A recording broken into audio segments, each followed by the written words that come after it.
On poursuit après avoir montré qu'une intégrale absolument convergente était convergente.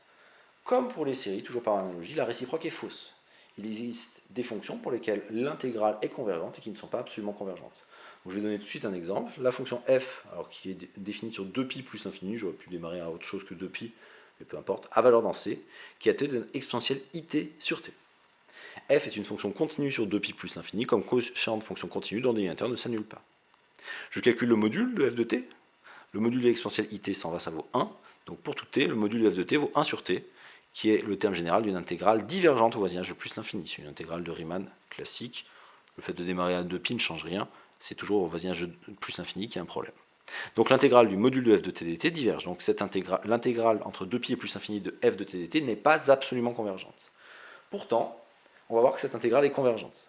Et pour montrer que cette intégrale est convergente, je vais procéder à une intégration à partie en dérivant le 1 sur t, donc je pose u de t égale 1 sur t, u' de t égale moins 1 sur t carré, et en primitivant le exponentiel it, donc je pose v' de t égale exponentiel it, et v de t vaut 1 sur i exponentiel it. uv sont des fonctions de classe C1 sur 2π plus l'infini, je regarde u de t fois v de t, qui fait 1 sur it fois exponentielle it. Quand t tend vers plus l'infini, ça tend vers 0 parce que c'est de la forme bornée fois 0, et en 2π, ça tend vers une limite finie. Donc les intégrales mises en jeu ont même nature, et sous réserve de convergence, l'intégrale qui m'intéresse vaut le crochet, qui a une limite finie, moins l'intégrale de 1 sur i fois moins, donc il y a le moins, donc j'ai un plus 1 sur i devant, fois l'intégrale entre 2π et plus l'infini de exponentielle it sur t carré. Ce qui, après avoir remplacé le crochet, vaut moins 1 sur 2i plus 1 sur i fois cette intégrale-là. Mais cette intégrale-là, elle est absolument convergente. En effet, pour tout t plus grand que 2π, le module de l'exponentielle it sur t au carré vaut 1 sur t carré, qui est le terme général d'une intégrale convergente. Donc le fait d'avoir fait l'intégration par partie a changé mon 1 sur t en 1 sur t carré, et donc a fait que quand je passais au module, là où j'avais du 1 sur t qui était le terme général d'une intégrale divergente, là, en passant au module, j'ai du 1 sur t au carré qui est le terme général d'une intégrale convergente.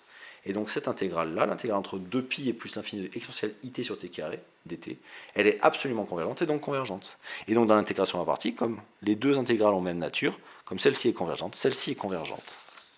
On en conclut donc que l'intégrale entre 2π et plus l'infini de exponentielle it sur t dt est convergente. Ce qui termine l'exemple d'une intégrale qui est convergente mais non absolument convergente. Remarque, en termes de vocabulaire, une intégrale qui est convergente mais non absolument convergente, c'est ce qu'on appelle parfois une intégrale semi-convergente.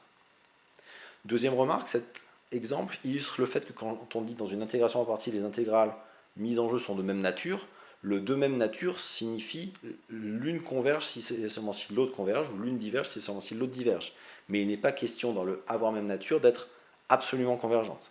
Puisque dans l'exemple, on a vu que grâce à l'intégration à partie, j'avais une intégrale dont on montre finalement qu'elle est convergente, mais non absolument convergente, qui est reliée par l'intégration à partie à une intégrale qui est en fait absolument convergente et donc convergente, et c'est d'ailleurs cette convergence-là qui a justifié la convergence de la première. Donc quand je dis même nature, pour deux intégrales, c'est pas si l'une est absolument convergente, alors l'autre est absolument convergente. C'est si l'une est convergente, alors l'autre est convergente.